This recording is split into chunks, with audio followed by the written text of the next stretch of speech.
سب کیا فرمائیے گا کہ ہماری جو خواتین ہیں، بہنیں ہماری، انہیں عبادت بھی کرنی ہے اس مہینے میں، گھر کے کام کاج بھی ہے، تو ان کے لیے کیا رہنما اصول ہیں کہ انہیں اس ماہ مبارک کی برکتیں کس طرح حاصل ہو سکیں گی؟ چونکہ گھریلو کام بھی ضروری ہے ظاہر ہے، لیکن عبادت کا مہینہ ہے، کیا فرمائیے گا؟ دیکھیں، سب سے پہلے تو اپنی نیت کو بہتر کر لیں اور یہ نیت کریں کہ میں بی بی فاطمہ رضی اللہ تعالی عنہا کی سنت ادا کر رہی ہوں، سبحان اللہ سبحان اللہ، کیونکہ شہزادی کونین اپنا گھر کا سارا کام خود اپنے ہاتھوں سے کرتی ہے، سبحان اللہ۔ تو پھر ان کو یہ قلق نہیں ہوگا کہ مرد تو چلیں عبادات کر رہے ہیں، ہم گھر کے کاموں میں لگے ہوئے ہیں۔ آپ کا بچے سنبھالنا، گھر کی صفائی ستھرائی، اپنے شوہر کی خدمت کرنا، اگر جوائنٹ فیملی ہے اس میں تھوڑا سا کام کرنا، اگر آپ اس میں بی بی فاطمہ رضی اللہ تعالی عنہا کی سنت کی ادائیگی کی نیت کر لیں گی، یہ سب نیکیاں ہیں آپ کے لیے، سبحان اللہ سبحان آپ کے درجات کی بلندی کا سامان ہے۔ دیکھیں نا، اگر آپ کو کپڑے استری والے مل جاتے ہیں، آپ کو پکا ہوا کھانا مل جاتا ہے اور آپ عبادت کرتے ہیں، اس میں کمال کس کا ہے؟ ایک خاتون کا کمال ہے نا۔ بالکل بالکل۔ اس کا مطلب یہ ہوا کہ اگر وہ ہمارے لیے، مردوں کے لیے آسانی پیدا کر رہی ہیں اور اس مشغولیت کی بنا پر خود وہ نیک عمل نہیں کر پا رہی جو مرد کر رہے ہیں، تو جو مرد کر رہا ہے گویا کہ وہ آپ ہی کر رہی ہیں۔ ایک تو یہ بہنیں ہمارے ذہن سے نکال دیں، ٹھیک ہے نا۔ اس کے بعد پھر اللہ تعالیٰ اگر موقع دے تو پھر وہ غور و تفکر کریں، جیسے میں نے 5 وقت نماز یہ تو پڑھنی ہے لازم، تفسیر کے حوالے سے آپ نے ارشاد اور پھر اس کے علاوہ تراویح کا میں نے عرض کیا، بعض بہنیں ہماری کہتی ہیں بھئی میں تھک بہت جاتی ہوں سارا دن، میں مانتا ہوں بالکل آپ تھک جاتی ہیں، لیکن کمال تو یہ ہے نا کہ تھکنے کے باوجود اطاعت الہی کریں،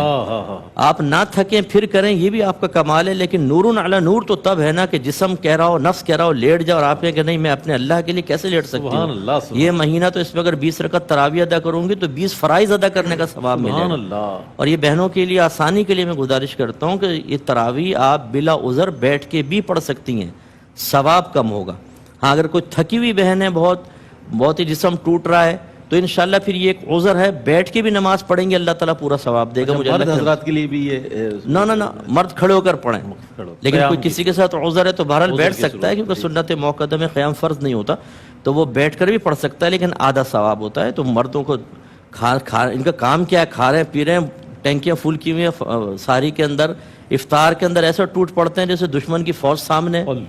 پہلے بیٹھ کے منصوبے بناتے ہیں، اندر سے آواز آتی ہے پہلے تو نے کھجور کھانی ہے، پھر یہ 2 گلاس لسی، پھر 3 شربت کے گلاس، 4 سموسے، پھر چاٹ ہے، پھر چھولے ہیں، اور ایسا ہاتھ تیزی سے چل رہا ہوتا ہے اسی گائیڈ لائن کے مطابق۔ تو خلاصہ کلام یہ کہ بہرحال ہماری بہنیں جو ہیں اپنے سب سے پہلے گھریلو مصروفیات کو دیکھیں، اچھی نیت کے ساتھ ثواب ملے گا، پھر عبادات کی طرف آئیں، پھر مستحبات کی طرف آئیں، جیسے قرآن پاک کی تلاوت ہے، ترجمہ اور تفسیر کے ساتھ پڑھیں، آپ کو بہت زیادہ ثواب ملے گا۔ اور آخری بات جو میں پھر اعادہ کر دیتا ہوں کہ سب سے بڑی چیز ہے کہ اگر کسی بہن کے اندر زبان کی تیزی ہے، لڑائی جھگڑے میں ماہر ہیں، جیلس زیادہ ہوتی ہیں، لیگ پولنگ کرتی ہیں،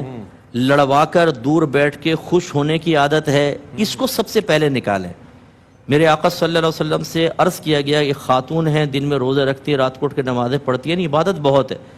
اور وہ پنیر کے ٹکڑے صدقہ کرتی ہے، لیکن اپنی زبان سے لوگوں کو تکلیف پہنچاتی ہے۔ نبی کریم صلی اللہ علیہ وسلم نے فرمایا کہ وہ جہنم میں ہے۔ تو ہماری بعض بہنیں محلے میں نیازیں تقسیم کر رہی ہیں، افطار تقسیم کر رہی ہیں، غریبوں کو کپڑے بھی دے رہی ہیں، لیکن ماسی کی جو مصیبت آتی ہے نا ان کے ہاتھوں میں، اللہ اکبر، وہ ایسا جیسے تو بس جلاد کے ہاتھ میں مجرم آ گیا، یا جیسے وہ پولیس کے ہاتھ میں کوئی مجرم آ جائے نا، اس کو اگلوانا ہو تو پھر وہ ڈرائنگ روم میں لے جاتے ہیں، تو ایسے ہی وہ بیچاری ماسیوں کی مصیبت۔ تو یہ جو تکلیف پہنچا رہی ہیں آپ، یا بدتمیزیاں کر رہی ہیں، شوہر کے ساتھ بدتمیزیاں، شوہر بیچارہ پناہ مانگ رہا ہے، شیطان بند ہے، اور یہاں خواتین میں معاذ اللہ ان کو شیطان نہیں کرو کبھی آپ یہ ایڈ کر دو، نہیں ایسا نہیں۔ لیکن ہماری بہنیں جو ہیں بعض اوقات وہ اتنا ڈسٹرب کرتی ہیں کہ آدمی پناہ مانگتا ہے، یہ نہ کریں، پیار محبت کا ایک ماحول بنائیں، تو انشاءاللہ یہ مہینہ ہماری خواتین کے لیے درجات کی بلندی کا انشاءاللہ سامان پیدا کرے گا۔ اچھا،